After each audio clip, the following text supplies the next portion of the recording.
ക്യാൻസറിനെതിരെ പൊരുതാനായി Calicut city service സഹകരണ ബാങ്കും MVR cancer സെന്ററും സംയുക്തമായി അവതരിപ്പിക്കുന്ന ക്യാൻസർ ചികിത്സാ സഹായ പദ്ധതിയാണ് മാസ് കെയർ. വാർത്തകൾ തുടരുന്നു. ഒരേ പെൻഷൻ വിഹിതം പെൻഷൻ ബോർഡിൽ അടയ്ക്കുന്ന പെൻഷൻകാർക്ക് രണ്ട് വിധത്തിൽ പെൻഷൻ നൽകുന്ന നടപടി വിവേചനപരവും പ്രതിഷേധാർഹവുമാണെന്ന് Kerala cooperative service pensioners association.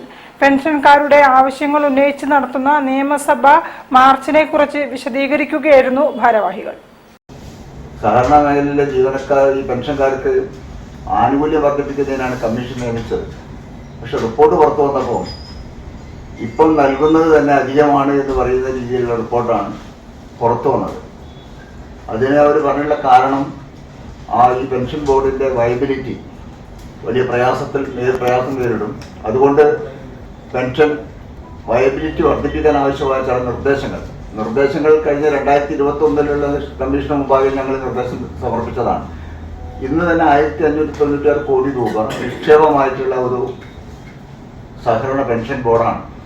ഈ പെൻഷൻ ബോർഡിനെ സംബന്ധിച്ച് ഗവൺമെന്റിന് യാതൊരു ബാധ്യതയില്ല. സഹകരണ പെൻഷൻകാരുടെ അടിയന്തര ആവശ്യങ്ങൾ നേടിയെടുക്കുന്നതിന്റെ ഭാഗമായി കേരള നിയമസഭാ മന്ദിരത്തിന് മുന്നിലേക്ക് സെപ്റ്റംബർ 30 പെൻഷൻകാരുടെ മാർച്ചും ധർണയും സംഘടിപ്പിക്കുമെന്ന് Kerala cooperative service pensioners association ഭാരവാഹികൾ അറിയിച്ചു.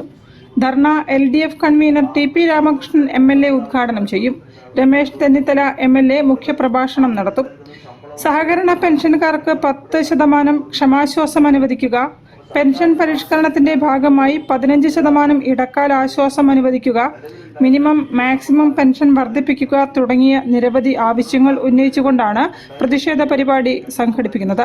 വാർത്താ സമ്മേളനത്തിൽ സംസ്ഥാന വൈസ് പ്രസിഡന്റ് M ഗോപാലകൃഷ്ണൻ, ജില്ലാ പ്രസിഡന്റ് K ബാലകൃഷ്ണൻ, ജില്ലാ secretary B Vijayan, taluk secretary P Raghunathan എന്നിവർ സംബന്ധിച്ചു. News bureau, Kozhikode.